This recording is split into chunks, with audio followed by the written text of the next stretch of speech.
Right, good evening members and members of the public and all the press attending this full council meeting of BCP Council.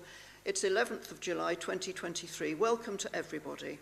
I'm Councillor Leslie Dedman, and as Chairman of BCP Council, I will be chairing the meeting and supported by the Vice Chairman, Councillor Simon Bull. I'm going to set out housekeeping arrangements for this meeting. As you know, the meeting is being recorded by the Council for live and subsequent broadcast, and it's going to be published on the Council website for a minimum of 6 months. In order to ensure the meeting is managed effectively, please could everybody follow these ground rules. If you wish to speak, please raise your hand clearly to indicate. Where there appears to be consensus in the meeting for a motion, I will ask if there's any dissension.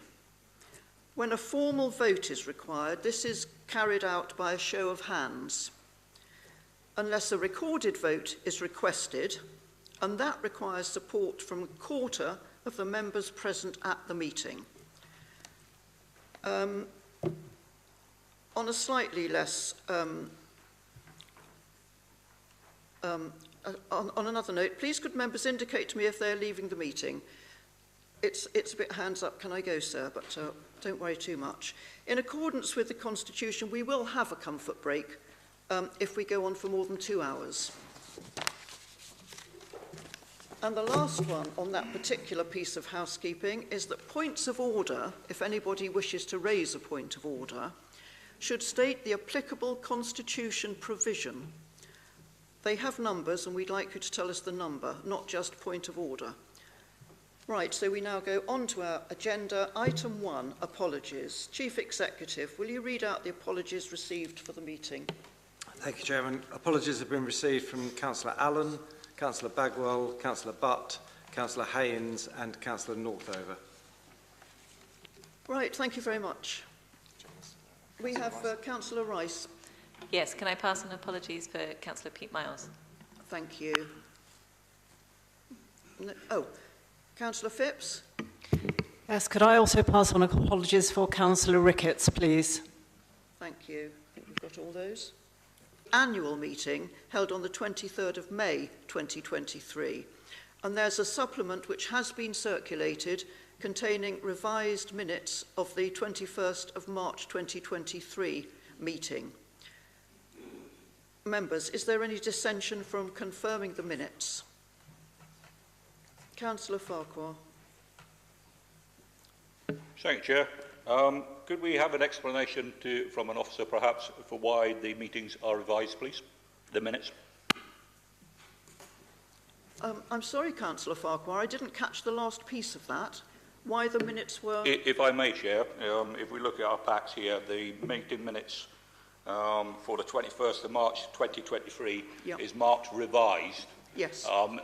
To be more specific, could we have an explanation to why they're revised, when they were revised, when the original meeting minutes were actually published? I think it is in the public interest to understand why that's come about. Right, thank you. I'm going to pass that to the officer. Thank you, members. Following a representation from a member of the public who is actually going to ask a question this evening, and a response will be provided. There were omissions that were identified in those minutes. We reviewed the content of those minutes and the recording, and it was determined that the omission should be added. So we rectified that. I believe the minutes were republished on Thursday last week. As I said, there is a question this evening by a member of the public, and a response will be provided. Thank you. Councillor Farquhar, you're still standing. Sorry, Chair, I just raised to ask a follow-up question before we vote on accepting them or not. Are they marked in any way what the omissions were in the actual minutes themselves?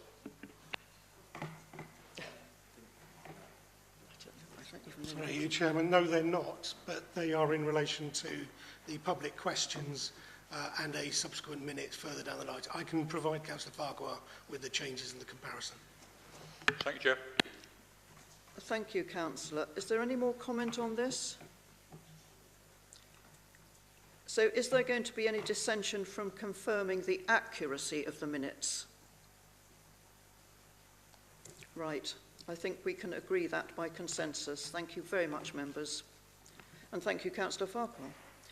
Agenda item 5, announcements from the chairman. Right. I'm going to mention all of the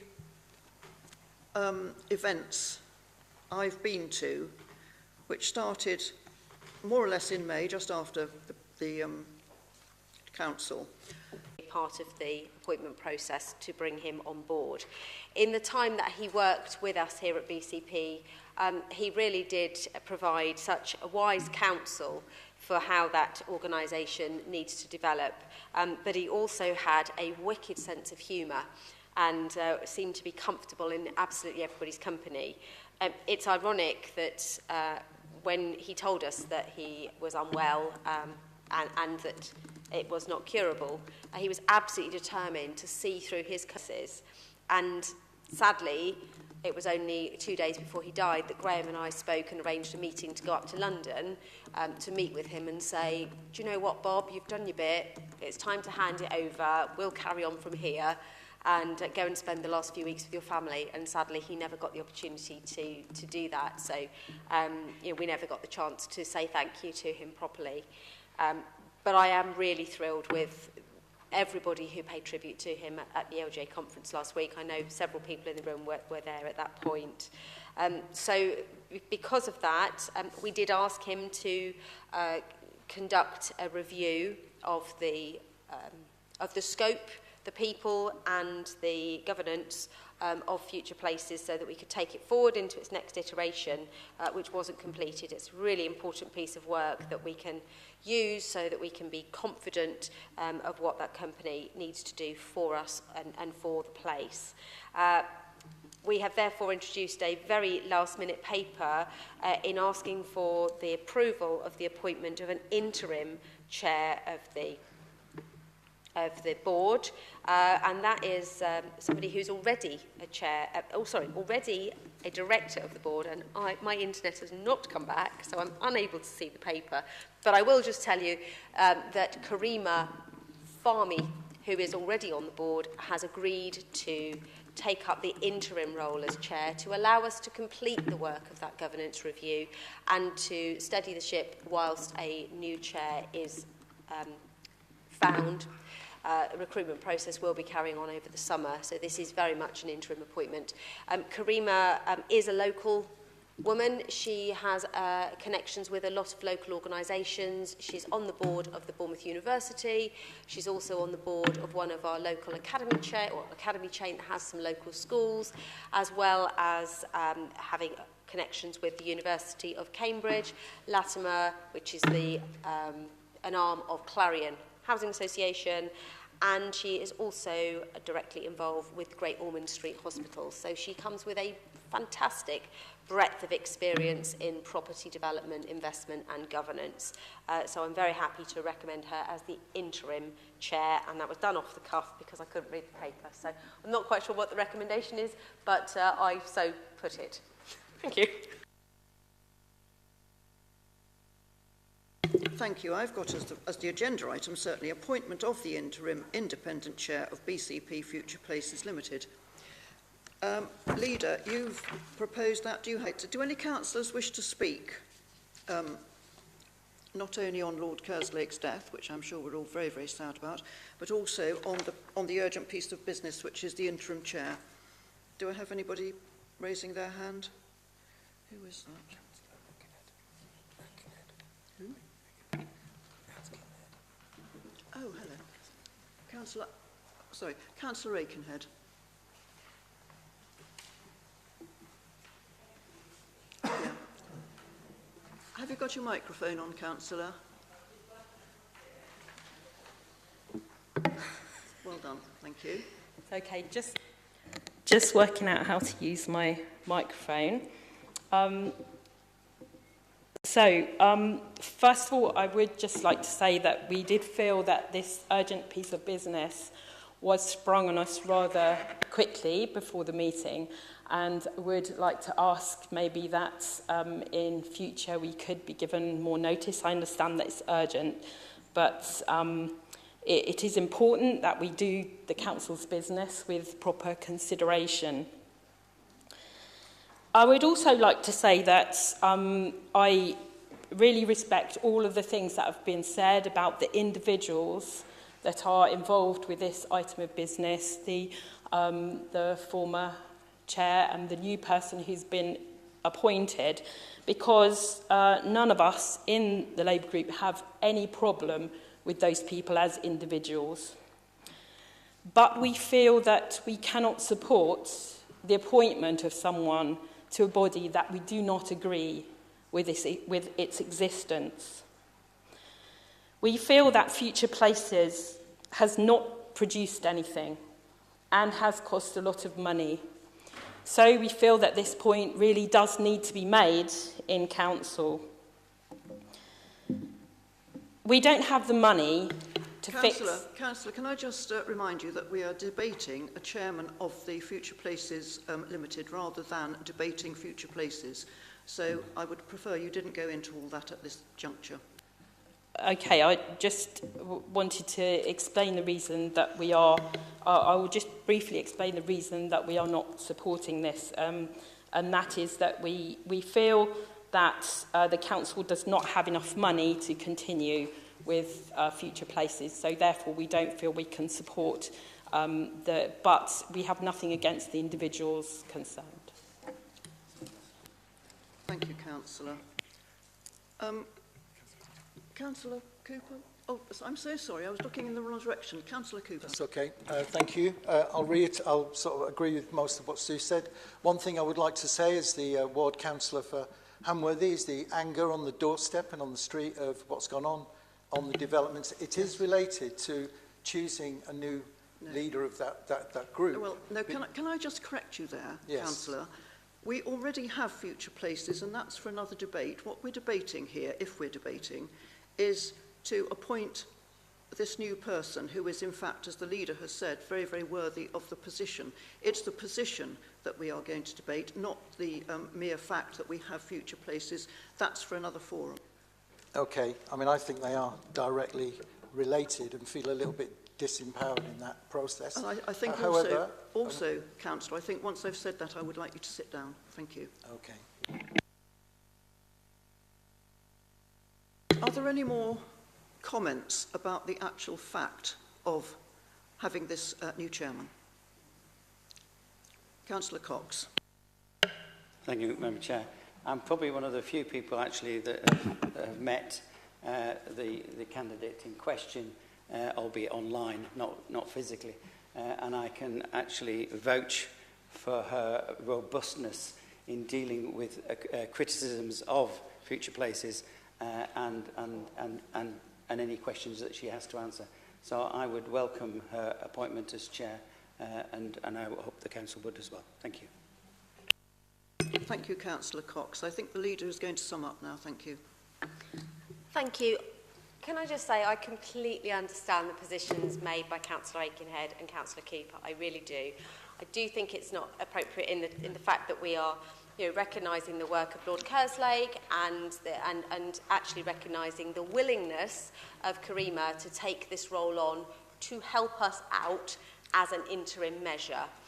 It is not a position that she has sought. It is not a position that she's actually been very clear with us. This is not a position she is seeking to take on a permanent basis.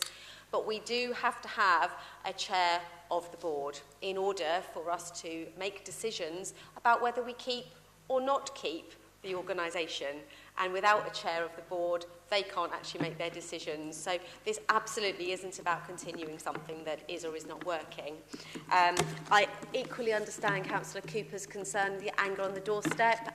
That's probably why we're sitting over here, because it was one of the things that was coming up. And Lord Kerslake was fully aware of that, which is why he agreed to take on the full review that he's doing. And Karima has been leading the governance review of Future Places to understand whether it is robust, whether it's doing what it needs to do, and one of the other directors is taking on a review around the projects. Those reports will be made public, and we will then all be able to express our view about the future of Future Places. So please do be assured that is something that we want everybody to be involved with. But we have to have a chair of the board for now, and I'm absolutely delighted to recommend Karima Fahmy to that position on an interim basis. Thank you. Right, councillors, the agenda item is on the appointment of the interim independent chair of BCP Future Places Limited. I would normally ask for a consensus, but is there any dissent from this motion? Because then we can go for a vote of... Right, okay. Right, we'll go... In that case, can we vote by a show of hands in favour of the motion of the appointment of the interim chair?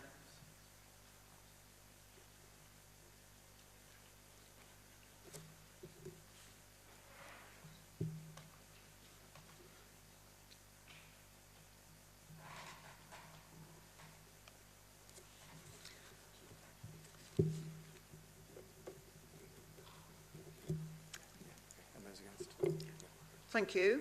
Those against? Thank you. Oops.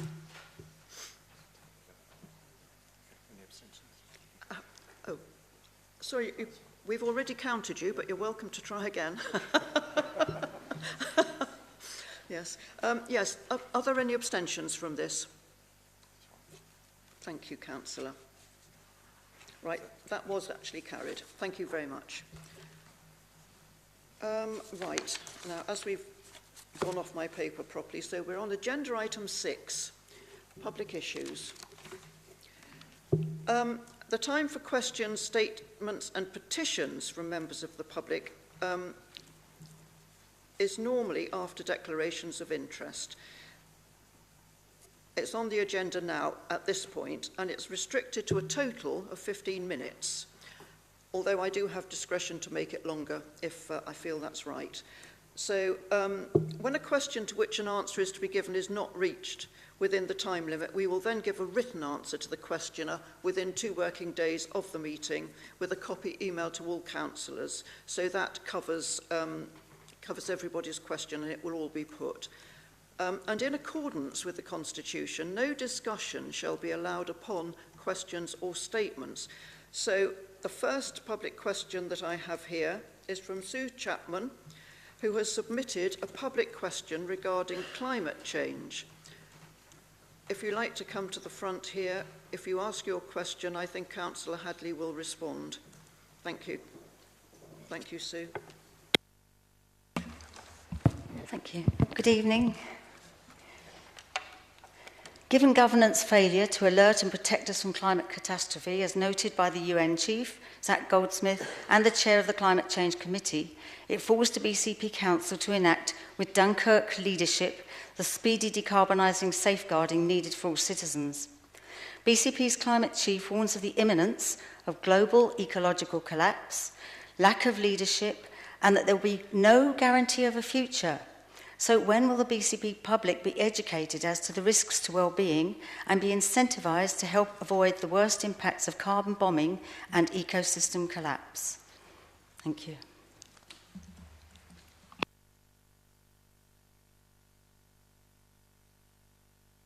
Thank you. Councillor Hadley, are you prepared to respond to that? Thank you, Chair. Thank you, Sue, for your question and for your indefatigable efforts to raise the alarm and to promote awareness and action on the climate change mitigation.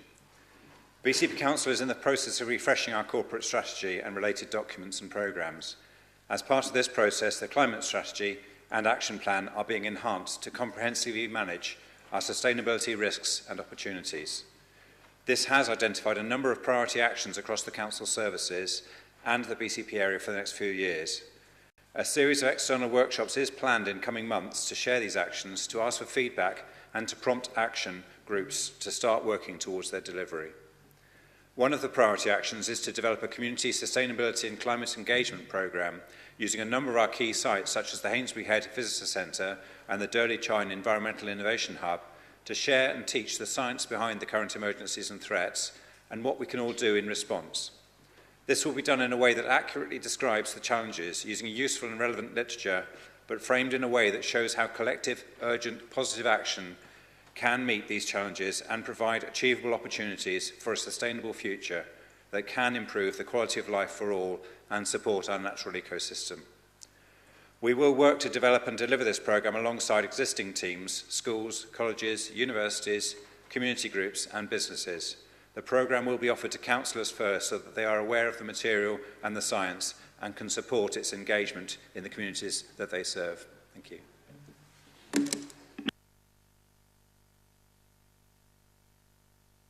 Right, our next question is from Alex McKinstry. This is a public question regarding the draft council minutes. Mr. McKinstry, would you like to come through?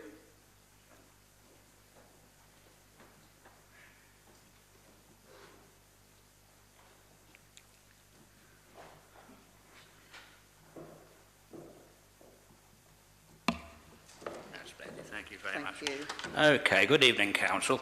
Could the Leader of the Council explain or investigate why omissions were made from the original draft minutes of the 21st of March full Council meeting? In particular, Councillor Broadhead's reply to the question from Mr. Sofianos regarding the standards regime, which was reduced from 283 words to 83 words. Why were the provocative parts of that response edited out or excluded, including the entire 120-word concluding paragraph in which Councillor Broadhead made some very serious allegations against the public? Thank you. Thank you, Mr. McKinstry, for your question and for your careful attention to the work of the Council. I don't think there's anybody else who reads quite so many minutes as you do. We really do appreciate the effort that you go to in engaging with the Council, and I would like to reassure anyone else watching the meeting that we do welcome active engagement with all of our Council meetings and are seeking to improve the trust and transparency within the democratic process. What you may not be aware of is that responses to questions are prepared in advance of the meeting, and on this occasion the wording that was provided to the officers was used for the draft minutes. Therefore, the officers were not aware of the additional paragraphs until later. The councillor responding to the question expanded the response, and it is with regret that this was not included in full in the draft minutes. I am advised that upon receipt of your question highlighting this omission, as clarified to Councillor Farquhar just now, and I'll add that back into my response because it wasn't in the written one I already given, that the officers concerned reviewed the minutes immediately and recordings and agreed to publish a revised draft which is now on the Council's website, and we've all been provided it tonight. I can reassure you there was no political interference with the drafting of the minutes, and that this was a genuine error which the officers have accepted. Thank you, Leader, and thank you, Alex. Right, the next question is from Daniel Parking. I'm so sorry, I said that name wrong because the next word is about parking. It's Daniel Parkin, who has submitted a public question regarding the Durley Road car park redevelopment scheme. Daniel, would you like to put your question when you get to the rostrum? Thank you. Firstly, may I just say congratulations and welcome to all the new councillors that were appointed, and good luck with your 4-year term. So the question relates to the £330,000 of Section 106 monies paid by the Bournemouth Development Company in relation to the Durley Road car park redevelopment. I've heard allegations that these monies were not spent on improvements in the Durley Road area, but were instead allocated to the Council's General Fund. Can you please confirm whether this is correct and how these monies have since been spent or utilised? Can you also provide any supporting documentation? This matter was alluded to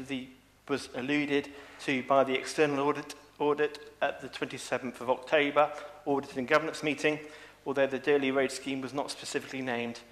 The auditor added that he had not investigated the allegation because it had been received outside the statutory inspection period for those accounts, and that £330,000 was, in any case, his words, not material to the overall set of accounts. Thank you. Thank you. I think, Councillor Cox, you're ready to reply. Thank you very much, Madam Chair, and thank you very much, Daniel, for your diligence in asking that particular question. The Section 106 monies were actually paid by Durley Road Development LLP, a subsidiary of Bournemouth Development Company LLP, in relation to the Durley Road car park redevelopment, and that totalled £354,000. These included highway works for £330,000 and £24,000 in relation to parking changes in the Durley Road area. To date, approximately £78,000 has been spent on design fees, surveys and traffic regulation orders linked to the requirements of the Section 106 agreement. The remaining £276,000 is committed to be spent in the Durley Road area as per the agreement, but the spending has been delayed due to several factors. Work is expected to start in the coming months. However, I would emphasise to your last part of your question that Section 106 monies are specific in nature and agreed by the Planning Authority and cannot be released and offset against the General Fund reserves. Thank you. Thank you very much. And we now have Mr. Philip Stanley Watts, a public question on the East Cliff lift. Would you like to come through, Philip, and ask your question?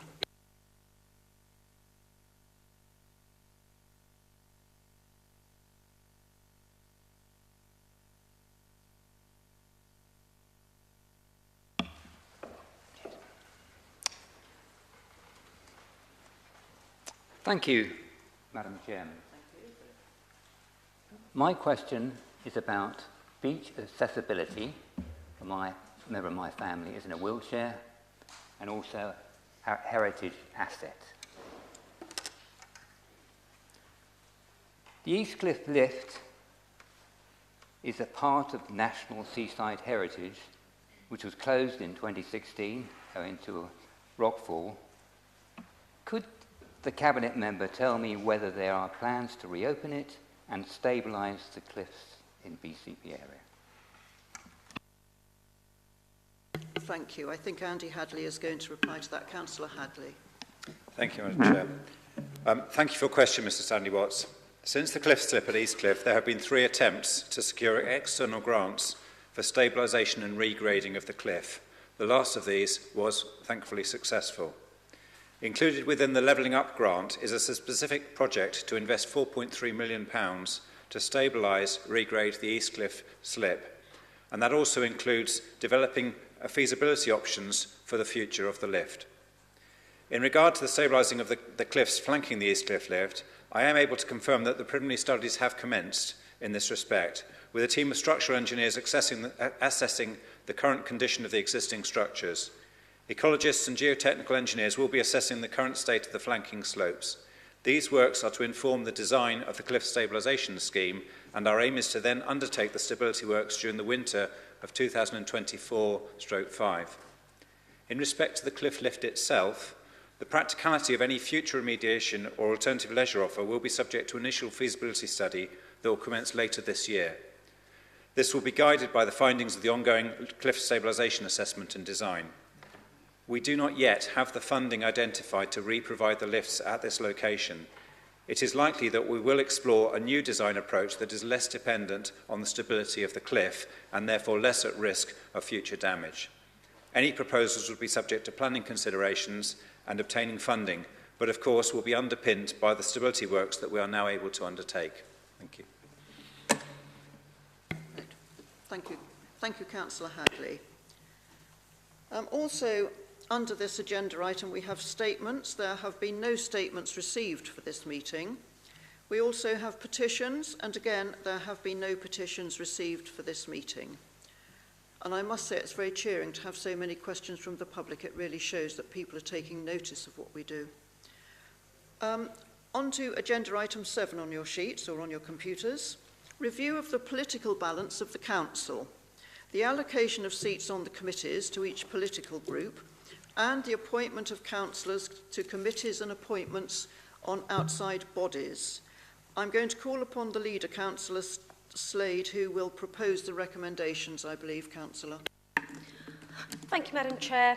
There's only been one meeting since we last did this report. Hopefully it won't be something we have to do at every meeting going forward. So the reason that this paper has come forward is that it is a requirement under the Local Government Act that seats on all council committees and a number of outside bodies are politically balanced. So when there is a change to the political balance between groups, we have to review the correct numbering. So my first job is to say welcome to Councillor Sarah Armstrong for your success at the election in Eastcliff. You are very, Springbourne, don't forget the most important part, Springbourne. You are very welcome, and we look forward to seeing you on various committees going forwards. The paper is quite straightforward. There are a number of tables that are included, which are for information. Tables 1 to 5, Table 1, 2 and 3 are just looking at the actual number of councillors and how we balance that out. When we change numbers in a particular way, sometimes the numbers don't quite add up to the number of seats on all of the committees. And so what, with the help of Democratic Services, has been done is some changes have been made with removing some people from one committee, adding others.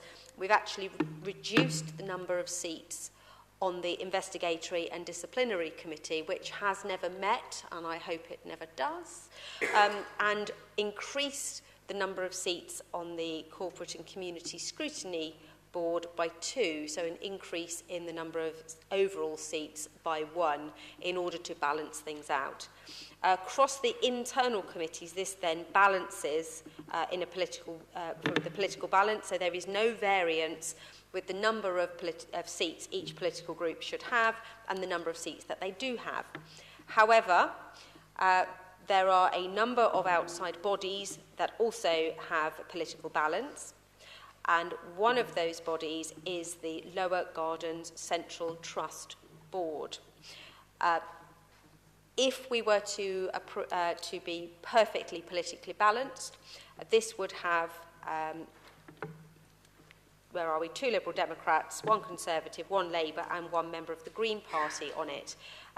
But there is currently a non-aligned member who is sitting on this group who has asked to remain. 10 directors have resigned since last September.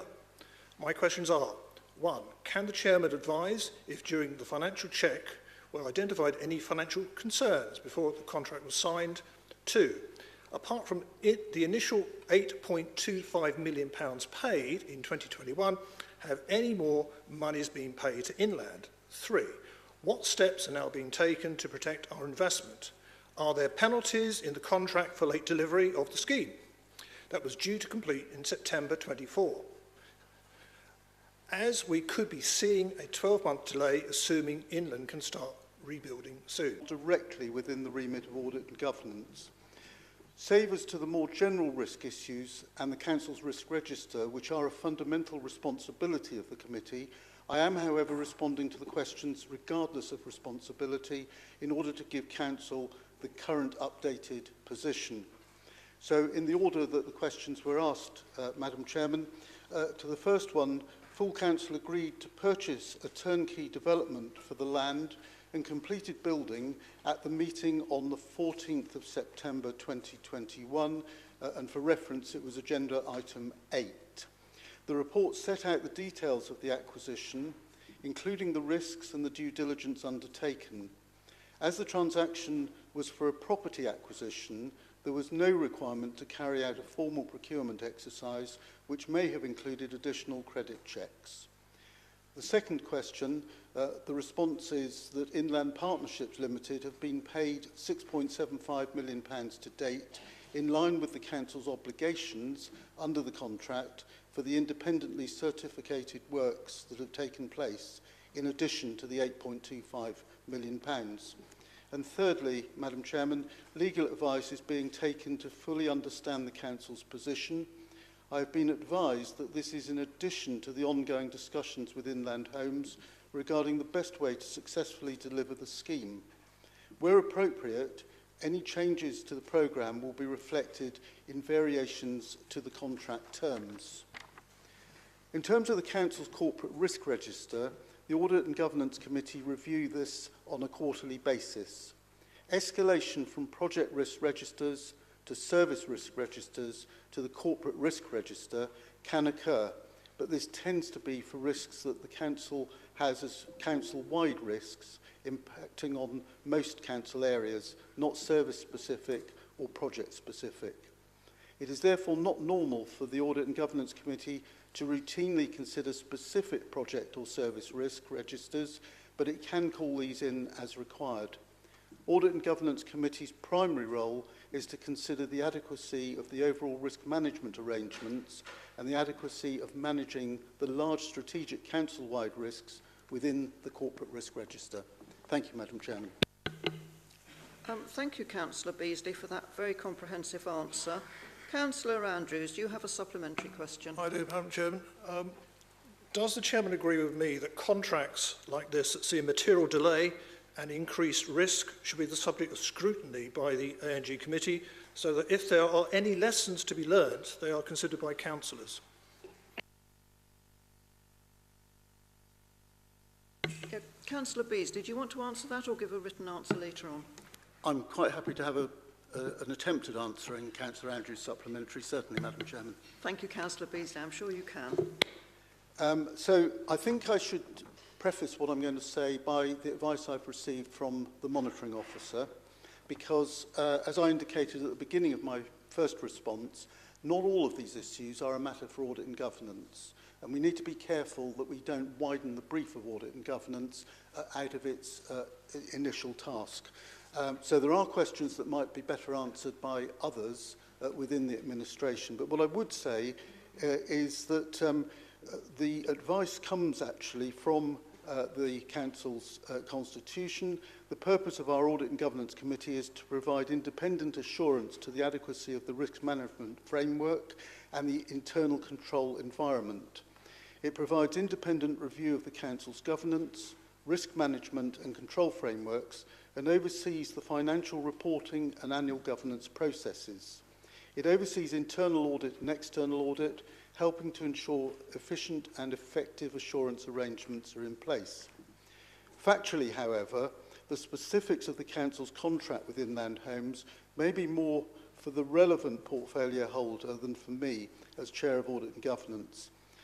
I'm only able to address the items that I've identified, but I have actually done my best to answer all of them. Some of those are about the financial checks and the steps taken to protect the Council's investment. And those are the ones which I think would probably be more relevant to the question in the supplementary. What I would add is that it's always within the remit of audit and governance to add items to its forward plan. And over the last 4 years, that's exactly what has happened, Madam Chairman. We increased the number of meetings, I think, to 10 in 1 year, but 8 in most, above the normal quarterly reporting, which carry the routine papers. The Governance Committee may very well decide to bring forward, as we have on other issues in the past.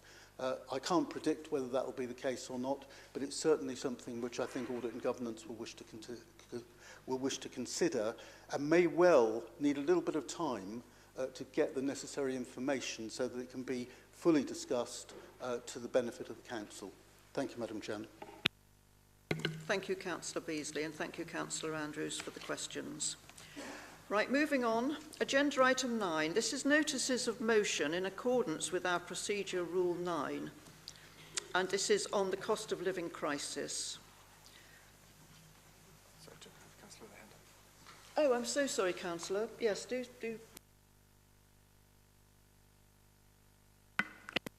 Oh, there we go, cracking. So I'm sorry, I'm not sure if this is the right point to ask, but I didn't follow all of that because I'm very new to this and I don't know what an internal control environment is and all of that jazz, but it sounded interesting because it's a big sum of money. Am I allowed to ask John to clarify exactly what's gone on there, what he meant in his answer? The answer is no, but I'm so sorry. It is that we don't discuss them once they've been put. Thank you, but thank you very much. And thank you for battling with the microphones. I must say to everybody, they are notorious, so you'll get the hang of them. Madam Chairman, I am, however, very happy to no, explain I think we've after gone that the far. meeting. We've gone far enough, John, thank you. After the meeting. Yes. You can discuss it outside the meeting with Councillor Beasley. Thank you very much. Agenda item 9. I see no more hands raised in...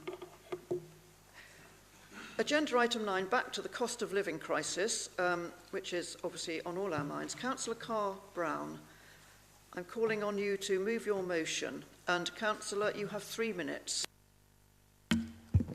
Thank you very much, Madam Chair. This is the first motion of the new Labour group and of this new council.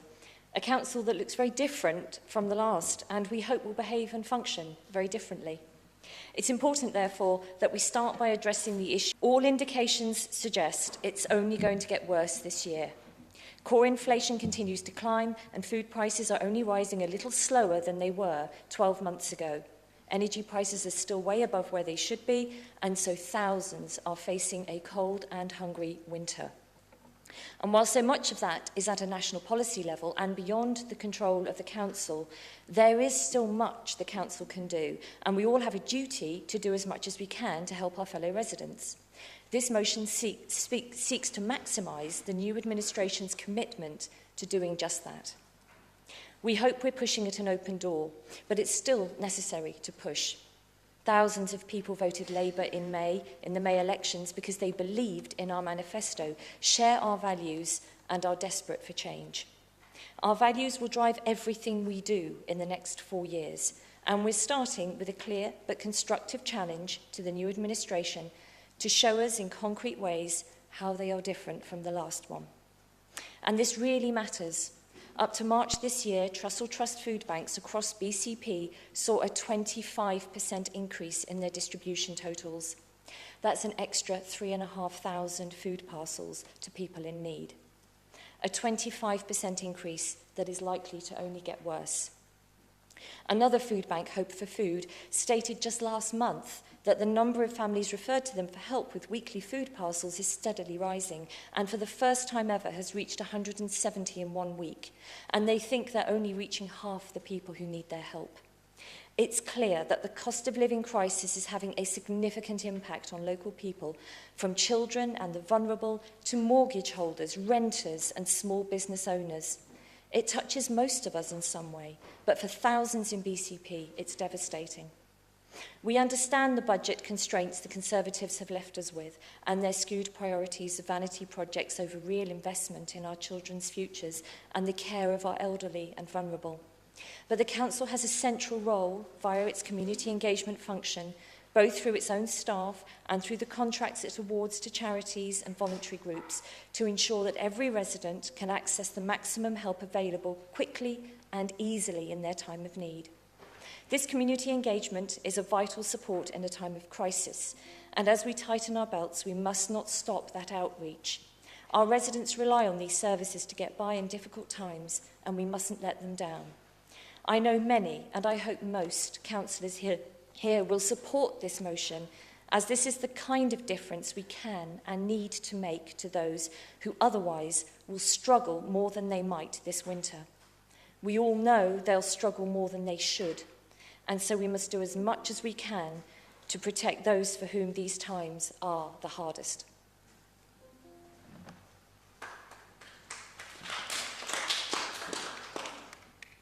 Yes, thank you very much, Councillor Carr-Brown. Before we find the seconder, the Chief Executive wishes to make a Thank you, Chairman. Just to explain the musical background to Councillor Carr-Brown's introduction to her motion, which was that when we get a proposed amendment, we send the amendments out by email to all councillors at the point where the amendment's about to be announced. So 76, or actually probably about 71 computers all chimed.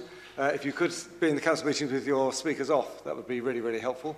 But that's what the musical accompaniment was and we'll probably discuss those amendments now, I think. But I just wanted to explain to new members that you will find the wording sent out, so you don't just have to listen, you can also read it. Thank you. Thank you, Chief Executive. To be honest, I didn't hear any music at all, so sitting up here, we're shielded. Councillor Carr-Brown, you have a seconder for your motion. Thank you. Would you care to speak, Councillor Aikenhead? I wish to second the motion, but I would like to reserve my right to speak to later in the debate. Thank you, Councillor. Right, can we looking for debate. Councillor Earl, I think you indicated. Thank you. Yes, thank you, Chairman. I'm really pleased to see a motion proposed on this topic, as since taking over control of the council, it's been front and centre really of everything we do, whether that's the pressure on services and our staff or on our communities who are really feeling the effects of the cost of living crisis. Over the last 6 weeks, I've been really grateful to meet with council officers, partners, charities, organisations and communities and see some of the incredible work that people are doing to try and tackle the pressures that people are facing in our communities. I've been completely blown away, I would say, and would like to thank those who give up their time and energy to help others. And although it's amazing to see the selflessness and the sacrifice, I can't help but feel enraged that the government has pushed us all into a position of uncertainty where many need to rely on charity just to get by rather than tackling the root causes of poverty and inequality. The administration has inherited an incredibly difficult financial position from the previous administration with a in-year shortfall. However, we're getting ahead on this next year's budget, so it reflects the priorities of the Three Towns Alliance, which of course includes improving support for residents with the cost of living and creating a more equitable future for the residents of BCP. I'm proposing an amendment to that effect, as we didn't want to abandon this motion, as we very much agree with its aim. Democratic Services have circulated it already, so please do have a look.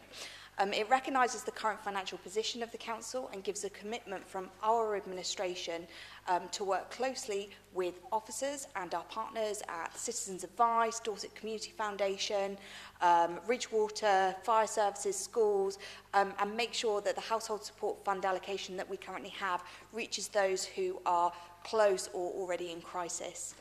It also asks that we all consider the impacts of the cost of living in our own communities and consider how we can help and support and signpost to available assistance, whether that's provided by the council or by the community.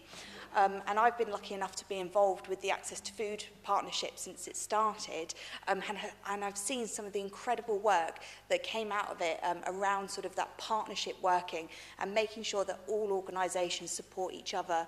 And as a council, really, you know, what we need to be doing is facilitating and enabling those valuable organisations to work together for the good of our residents.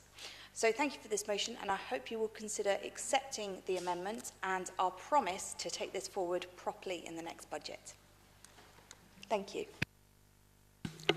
Thank you, Councillor Earl. I must say that I made a mistake there. I didn't realise that you were putting an amendment because I hadn't checked it on my screen.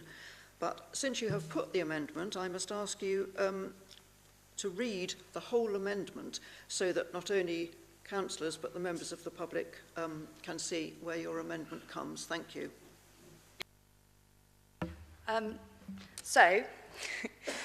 That BCP Council is concerned at the continuing pressures of the cost of living crisis on so many in our communities.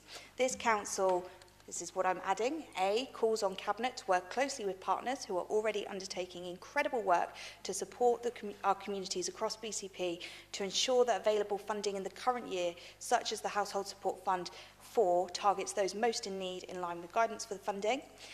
B, calls on Cabinet, and then back to the original motion, to set out, then deletes, as soon as possible as part of any revised budget proposals, then includes in its next budget what action it is planning to take, deletes this year, includes specifically to ensure that levels of financial support are sufficient to promote community engagement, to assist the staff, charities and voluntary groups who are supporting families and the vulnerable.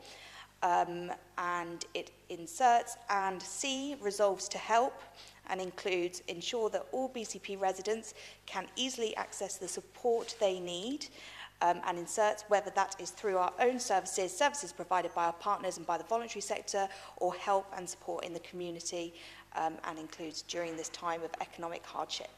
Thank you. Thank you, Councillor Earl. I know that was quite difficult because I can see it on my screen now. Thank you very much. Councillor Earl, do you have a seconder for that amendment? I'd like to second, please. Shall I speak now? Or? Yes, very welcome to speak now, Councillor Cox, on the amendment. On the amendment. Therefore, what I would also like to do is to thank Councillor Carr-Brown for this motion, which is much needed. And has already been noted in what you've said so far, the cost of living problems in BCP and the whole country are severe. And unfortunately, they will only get worse. As we've seen tonight, that the mortgage rates are hitting the highest that they've been for the last 15 years, to say nothing about what private rents are doing at the same time. This council will do everything it can to help the people through this difficult time. Sadly, the council's finances are left by the previous administration are in a perilous state. The last administration drained the resources of the council of £60 million of reserves over the last 2 years, including £30 million in the current year, the year we're in at the moment, as well as leaving £10 million of unidentified savings in this year. To cap it all, after removing the mythical savings that had been put forward, we're now faced with a £44 million medium-term financial plan funding gap for next year. And if we don't solve that urgently, then we won't have a council there to support the people of this area. There will be very difficult decisions ahead, but one thing we must do is to protect those most vulnerable in our community, and that's my priority. Thank you. Thank you, Councillor Cox. Now, I would like to ask Councillor Carr-Brown and her seconder, Councillor Aikenhead, initially, would you accept that amendment to your initial motion? Yes, we do accept that amendment. We are disappointed at the removal of the commitment to this year, but we welcome the strength of the commitment for the next budget round. Councillor Aikenhead. I'm also happy for it to be accepted. Right, so do we debate this? No, the council just has to agree that that gets wrapped in. So is everybody happy with that? Councillors or members, are we happy that that amendment from Councillor Earl, seconded by Councillor Cox, is wrapped around the original motion from Councillor Carr-Brown and Councillor Aikenhead? Sorry, I'm stumbling. Yes, Councillor. Sorry, I'm just curious, and maybe I'm just not paying. Oh, have I got to stand up? I'll stand up. All right, I'll stand up.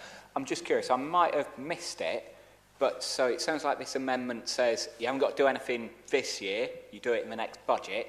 Is there a reason it can't be done this year that I missed when I forget the gentleman's name was talking just now?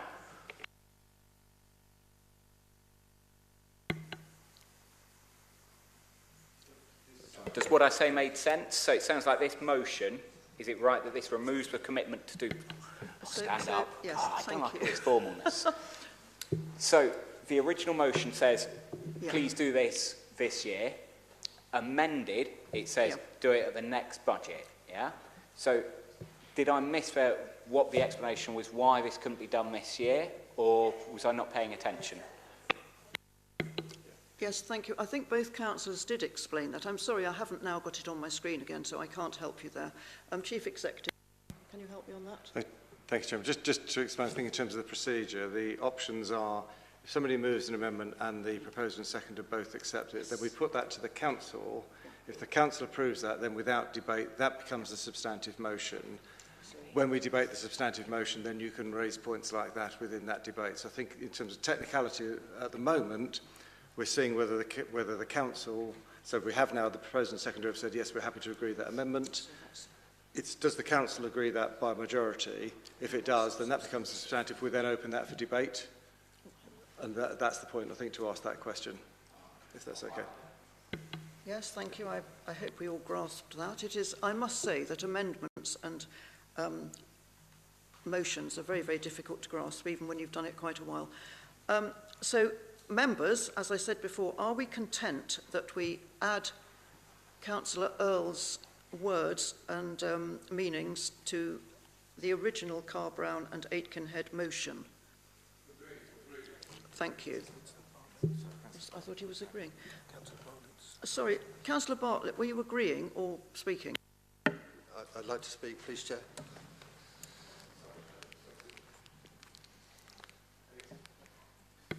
Sorry, Chairman, think that's the point. At the moment, this is being put as a, if the proposal and second have agreed it, does the council agree it?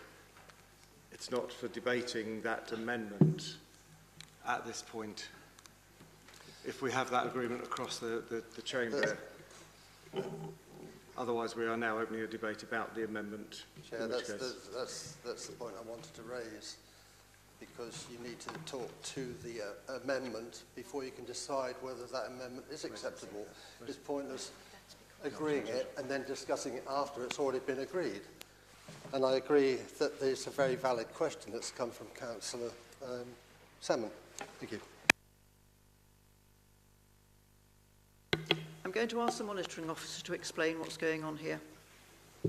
Thank you very much, Madam Chairman. So, as the proposer and the seconder of the original motion have accepted this amendment to be incorporated, in other words, they have agreed to amend their original motion to include the proposed amendment, it's provided for in Rule 1412 of the Procedure Rules. Then it's just for the Council to indicate whether or not they're prepared to take that acceptance on without debate. And the amended motion becomes the substantive, and that is debated in full by the Council. I can read the rule out if that might help. I think it Shall would I be read helpful. the rule out? Yes, Okay. please. A councillor, and in this case it's Councillor Carr-Brown, may alter a motion or amendment of which they have given notice, and may also, with the consent of the seconder, that's Councillor Aikenhead, alter a motion or amendment which they have moved.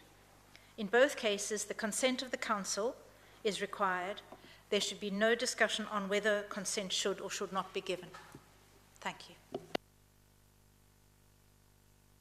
Right, members, can we go back to the start of this? Members, do you accept the changes on the Carr-Brown-Aikenhead motion? Agreed. Thank you. So now, as I understand it, and I'm getting confused up here, that is now the substantive motion, which I believe, can we debate that? So it's open for debate, yes. Now we can debate it, so I think we'll probably look over there to see who's putting their hand up first.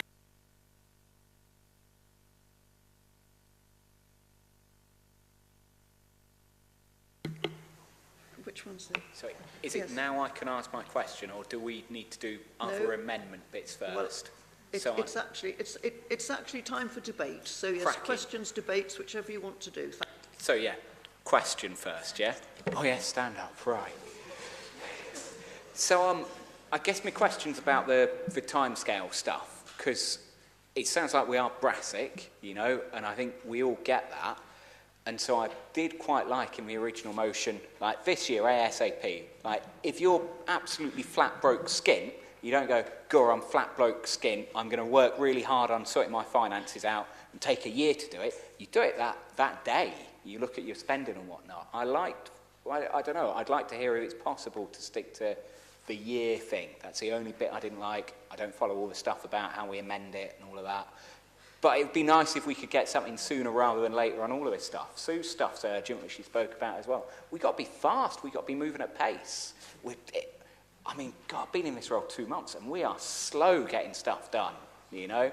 I know it's the process, but we've got to change that, you know? We have got to change that.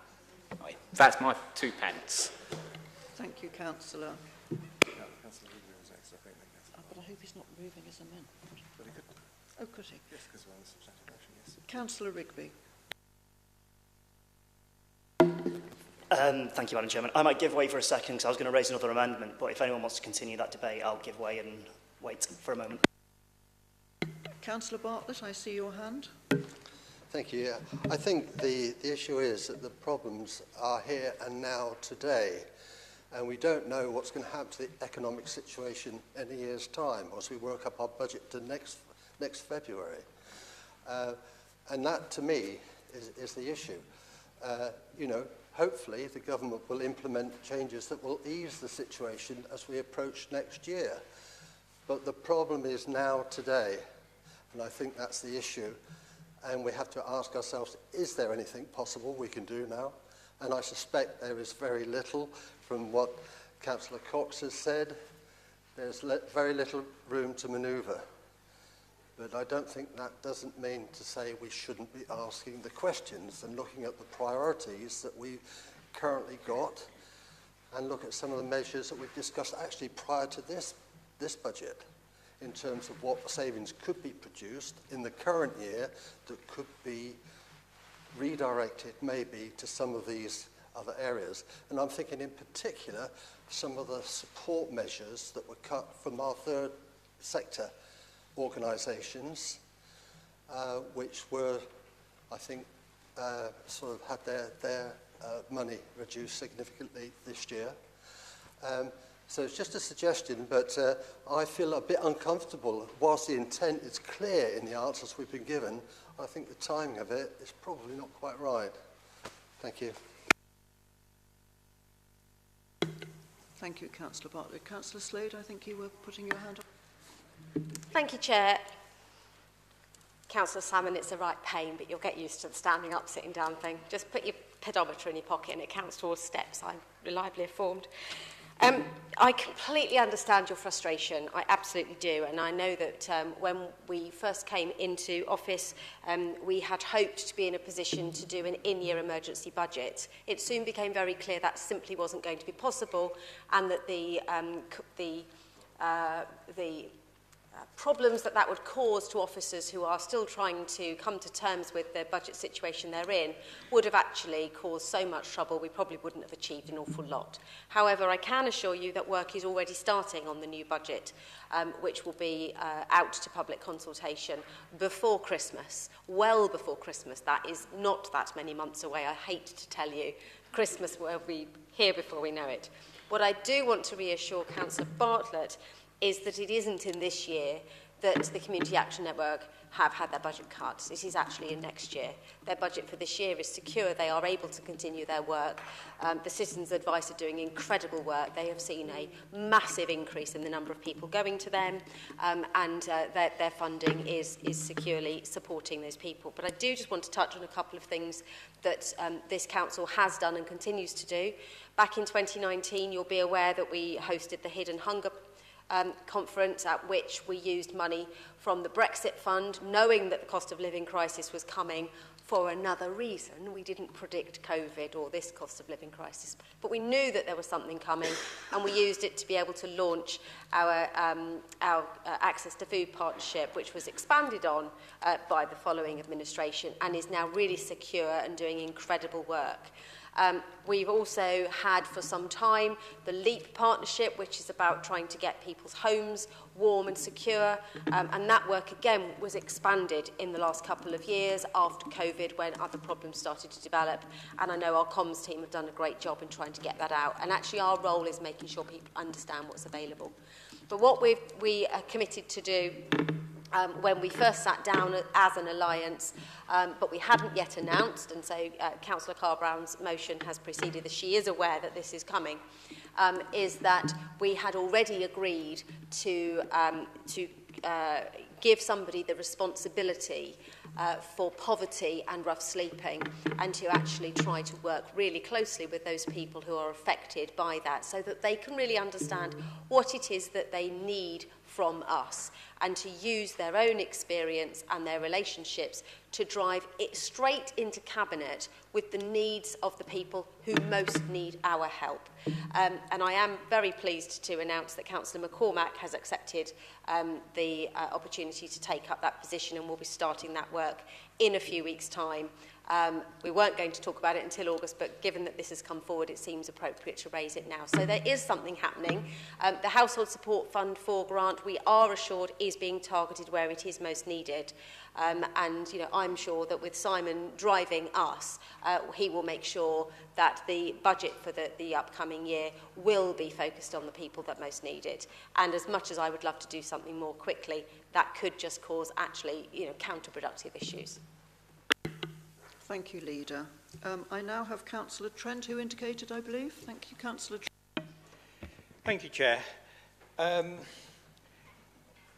fully understand the issue about the overall budget. I think the challenge ahead is scary, to say the least. I think that's possibly the understatement of the year, but I think it's going to be really awful. But in the original motion, there is reference to what I think is an important aspect in all of this, and that is that we have to make sure that we communicate with people and we get the message across so that the right people are getting the right help. And I think one other thing that we can do is that there are bits within what this council does or has an influence on that is ring-fenced. For example, our landlord responsibility, the housing revenue account, is ring-fenced. But I think it would be useful if we can sort of be asking them, are they doing everything they can within their remit to help those that are most in need? Because I do think that targeting help is the most important thing here, and that we need to get through to the right people and also enable the right people to get through to us, because I think I've bored people to death about the digital divide, but there are a lot of people that can't relate to us in the normal way that we're used to communicating. So I do think we need to look at that side of it, and we also need to make sure that we are getting the help where it's needed, and that all of the arms that are influenced by this council can also be wary that they do what they can do, if that makes sense. Thank you, Councillor. Councillor Aikenhead, I think you reserved your right, so you wish to speak now. Yes, and I would like to reassure all the people who have been wondering why we accepted the amendment that we do still want something to be done now. We would love something to be done right now. Looking through BCP Council's own statistics, we have 51.7% of households have one of the 5 types of deprivation. That's more than half. 8,614 children in absolute low-income families in BCP. 11.4% of households estimated to have fuel poverty. So this is our own BCP statistics. So we know how important this is. We know that the action is needed now, but in the Labour group, we debated this, and we recognised that the council is in a dire financial situation. And yes, we're angry about that. We're angry because this council has been left in a situation where we can't do the things that we need to do because money was wasted.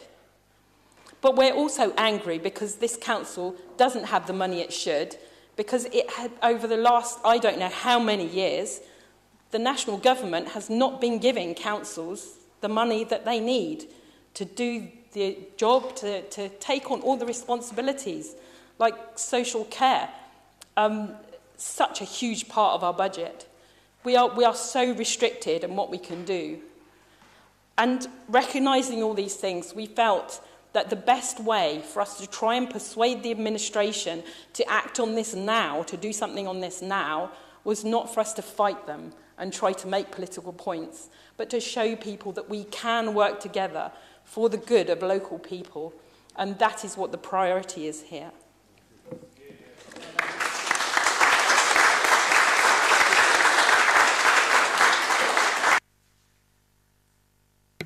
Thank you, Councillor. Councillor Cooper, I think you were indicating. I just agree with most things that have been said, really. But I just wanted to say we're at a position now, aren't we, where we kind of know where we want to go. We know where we are. And I think the crucial thing we need to do now, and by fleet of foot, I'm with Joe on this, because we are very slow. You know, we're like an oil tanker. That's how councils move. And we really need to turn this ship around, for want of a much better metaphor. But by fleet of foot, we need to identify all the faults in our system, the way that we cannot or can't communicate with each other. And I'll give a grassroots example. In my first few days as a councillor on Turling Moor, knocking on doors, I'm in the food bank, I'm doing all this kind of stuff, and I find out there's 5 or 6 different partners, 5 or 6 different agencies, all with different targets, all trying to work with the same community. So like a bit of a crochet hook. Well, Peter's not going to do all this, but maybe we can pull people together to come to some agreed targets, and maybe be a bit more draconian and say, well, actually, we do want to address inequality. We do want to address poverty, but we need to work together to do that. So maybe I'm suggesting that by fleet of foot we have a working party which looks at all, and if you look at this little sentence here, which is a good one, the term whether, I mean, that's debatable, whether that is through our own services, so which services, we need to identify those. Services provided by our partners, we need to identify those, who they are, what services do they provide, where do they get the money from, which voluntary sector partners are we with that are up for this, and in the community, how can we get the community engaged themselves in addressing inequality and poverty in their own communities? I can't stress that we need to move by fleet of foot, and I feel quite pleasant that everybody seems to be in accordance that we need to address poverty and the cost of living crisis caused by austerity. Thank you. Thank you, Councillor. Councillor Filer, you indicated. Yes, thank you, Chair. And the Councillor's comments just now lead very well into what I want to say. Earlier this week, I was really privileged to attend the Poverty Truth Commission end of year, which Councillor Felicity Rice is really instrumental in organising. She's one of the organisers and she's very passionate about it. It was a really large meeting. There were quite a few councillors there. It was cross-party and it does exactly what's suggested. It is not practical. It's not on the financial side which the council can help with, but they're working closely with people who themselves have experienced poverty, and they're part of the process, so that you've got people from the different agencies, the ones you referred to, working together with people who themselves have experienced poverty, and it was absolutely inspiring. And I'd like to hope that that's the way. I had no idea that this took place, and I guess there's an awful lot of us who don't know about it. We all ought to be involved in it. It was an inspirational meeting. Some of the people who themselves who addressed the meeting have themselves lived in dire circumstances for many years and were so passionate and so articulate. It was really amazing.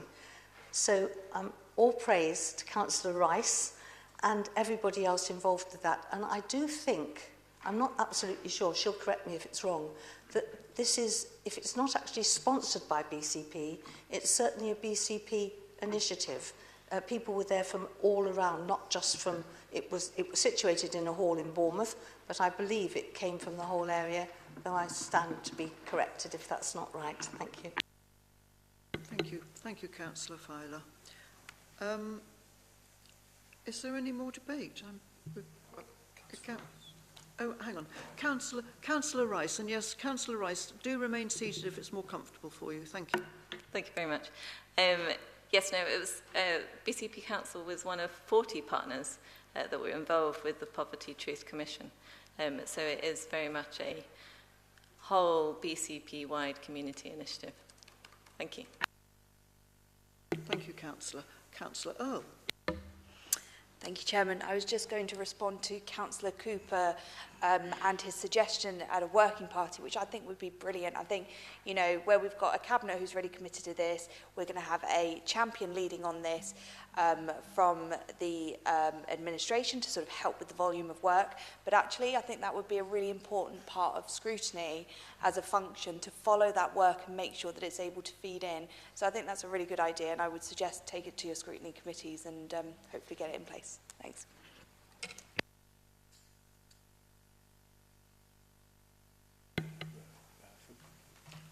Yes, I'm sorry, I'm looking in that direction. I'm not ignoring you, Councillor Broadhead. Councillor Broadhead. Thank you very much, Chairman. I thought it was worth actually having a bit of a look back. We've got a lot of new councillors here because whilst I absolutely accept, and I think we can all agree, the cost of living crisis not only is not over by any stretch, but has a tendency and the propensity to potentially get worse as well. So of course we need to be looking forward about all of the continuing work that we will have to do, and I'm really supportive of having a cross-party working group to continue to look at that, and more than happy to be part of it. But I think it is worth mentioning to councillors that are new, and actually people watching that are struggling, the number of council initiatives that are already underway, and there's all the support that officers and a lot of the partner agencies that we are working with have at their disposal. We got ahead of this last year. In July 2022, we actually had a cost of living crisis where we brought together over 100 frontline workers to look at all of the different ways that we could work through the inflationary environment and the cost of living pressures. That culminated in a paper, and it's really worth looking at, which was a cabinet paper, and it came to council last October, which went through all of the different challenges we're facing and a number of the different initiatives that we had. I thought it was worth pointing out a few of them. We've got a BCP Access to Food partnership. That's a partnership of over 200 individuals, 90 organisations, all of whom sign up to the Access to Food Partnership Charter. That got some lottery funding last year and does a number of things to make sure that people can access food whilst in crisis, equip families with skills, as well as bringing communities together to work together as well. We also in BCP Council have a community food coordinator, and in total, as part of that initiative alone, have about 1,200 frontline staff who are trained in food resilience and how to access community food offers and more. And we work really closely with schools on that as well. Following on from the work of Together We Can in the COVID times, we set up a steering group which then oversaw the Winter Resilience Response Network, which has continued to look at this as well. And that has been looking at things like the Household Support Fund number 1, which ran last year, Household Support Road number 2, which ran from April to the end of September, as well as the Household Support Fund number 3. We have Safe and Well visits, which are a free service, which we work with Dorset and Wilts Fire and Rescue Service to help people feel safe in their homes. We've got something called the Bournemouth Christchurch Pool Affordable Warmth Partnership, which is a multi-agency team which helps deliver energy, poverty and home assurance. We've got the Homeless Reduction Ship Partnership. We've obviously, as the leader has said, worked very closely and have continued to fund this year the Citizens Advice work. And in addition, we've got something called a Cost of Living Working Group, which I think is still active, which works with a number of other partners around housing, such as the Sovereign Housing Group, ABRI, Housing 21 and Sanborn, alongside our new BCP Homes. There is a tremendous amount more to do.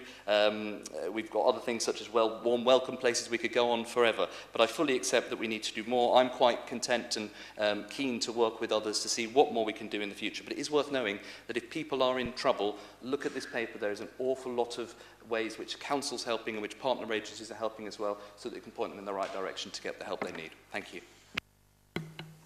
Make an amendment, but before that, I'm really glad Councillor Broadhead's just brought that up, because that was something I wanted to raise as well. And I think it's really important, this signposting that we're talking about, it needs to be somewhere central that people can access really easily. And this is something that we can do, which is cheap and easy to put in place, and people can go there and see what help is available, and not just online, but in libraries, things like that. When we did the Together We Can and we were going out, I remember walking around giving posters to local supermarkets and getting them on community notice boards and having that information available, because we're talking about protecting the most vulnerable in our society, and it's getting beyond that now with the cost of living crisis. You know, you used to be able to go into the Aldi and come out with your week's shopping and a chainsaw for 30 quid. Now you can't even walk past it without spending 30 quid. You know, it's difficult for everyone, and it's getting worse, and it's only going to get worse as we get to schools going back. Parents are going to be looking for new uniforms for their kids. As we get into winter, the cost of energy is not really going down to make much of a difference, especially with the discounts which are not going to be there anymore. So we're talking about a much broader part of society than what we were 2 years ago. So this information needs to be available for everyone, and there needs to be no shame in looking for it and needing out and reaching out for that help. And not just agencies that we're working with, there's other people in their communities who are doing food drops. There's people like B Mission who are going out and doing food drops for homeless or people threatened with homeless. There's the social canteen in Boscombe where you can go and take your family and get a meal for a few quid donation or free if you need it. You know, there's loads and loads of things happening, and it's pointing people in this direction. But my amendment has got nothing to do with that. So I just wanted to try and cram it in this 3 minutes. So the amendment that I want to do, it's about, and we touched on this before as well, about how funding's been stripped away from councils, and it's been stripped away from not just us, from everyone over the last 10, 12 years throughout austerity. And not only has the funding been stripped away, what councils have had to provide, what local authorities have had to provide has increased as well. So it's getting ridiculous, and this is why we find ourselves with these black holes in our finances. So we need to make this appeal. We need to make an appeal to central government to say, look, we need this funding back. And this isn't a bailout. This isn't asking for a bailout. This is saying you've taken this away and people in our communities are suffering. We need to be able to support them. So the amendment, and I'll read it in full, and it's a lot easier to read in full than the one Councillor Earle read before. So I would like to add as D, to the now substantive. Furthermore, this council requests that the leader or relevant portfolio holder makes formal representation to the Secretary of State for Levelling Up Housing and Communities that funding to local authorities be increased so that local authorities can provide support to residents during the cost of living crisis. It's as simple as that, and I hope you'll just agree to accept that. Thank you very much. Thank you, Councillor. Did I hear that you have a seconder, and if so, who is it?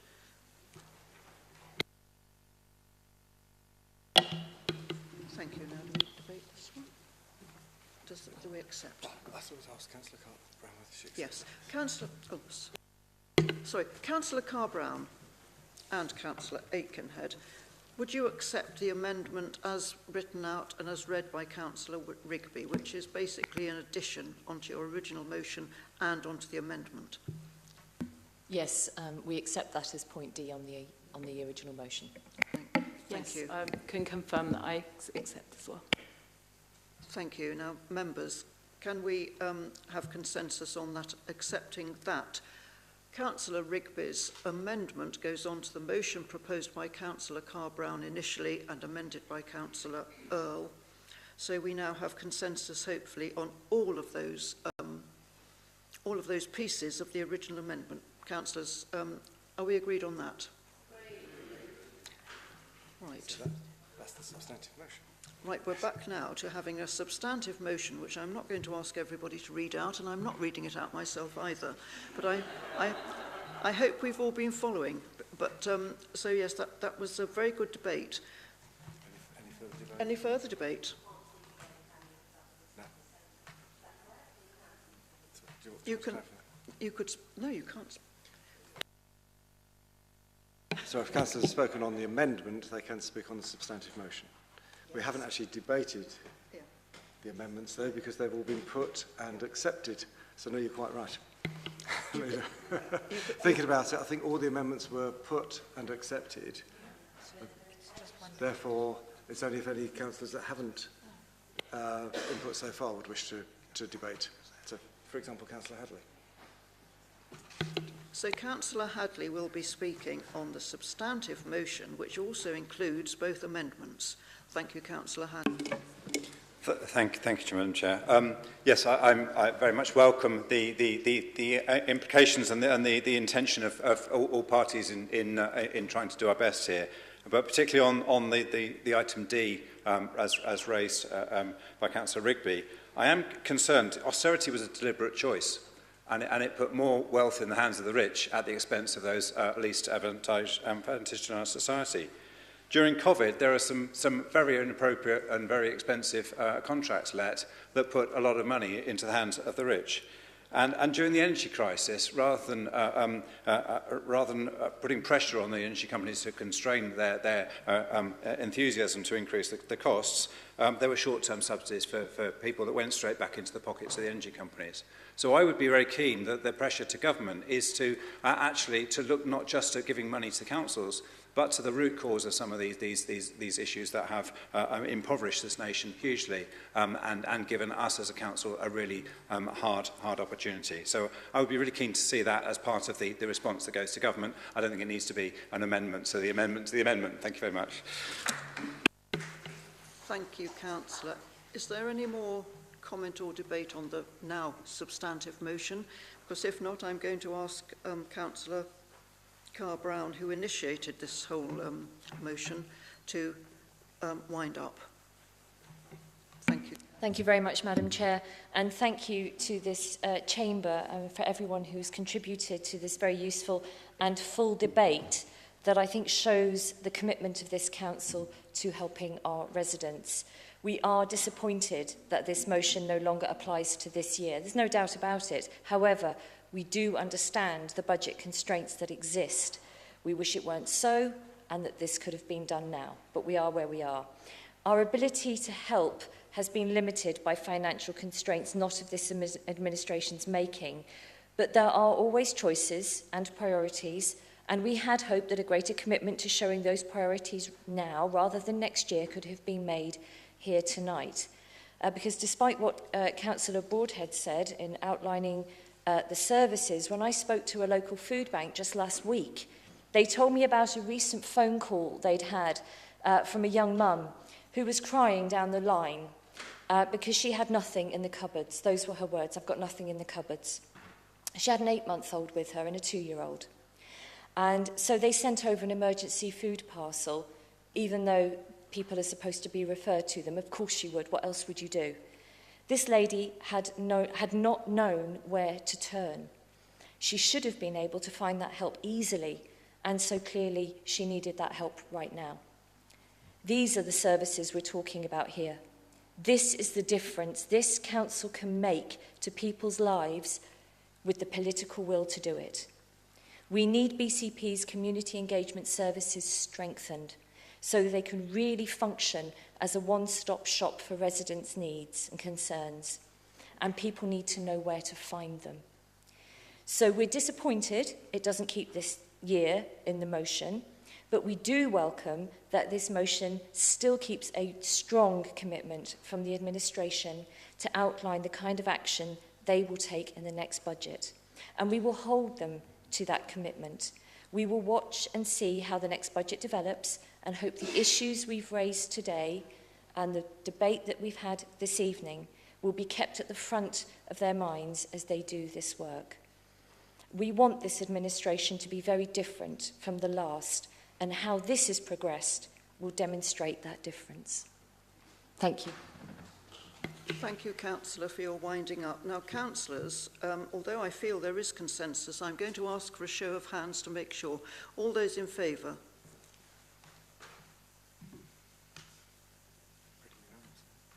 Unanimous. Thank you, councillors. That's unanimous. That does show the mood of the council. Thank you very much. Right, after all that amendment and counter-amendment, thank you very much for stretching my amendment knowledge here. Agenda item 10, urgent decisions taken by the Chief Executive in accordance with the Constitution. I will ask the Chief Executive to advise members. Thank you, Chairman.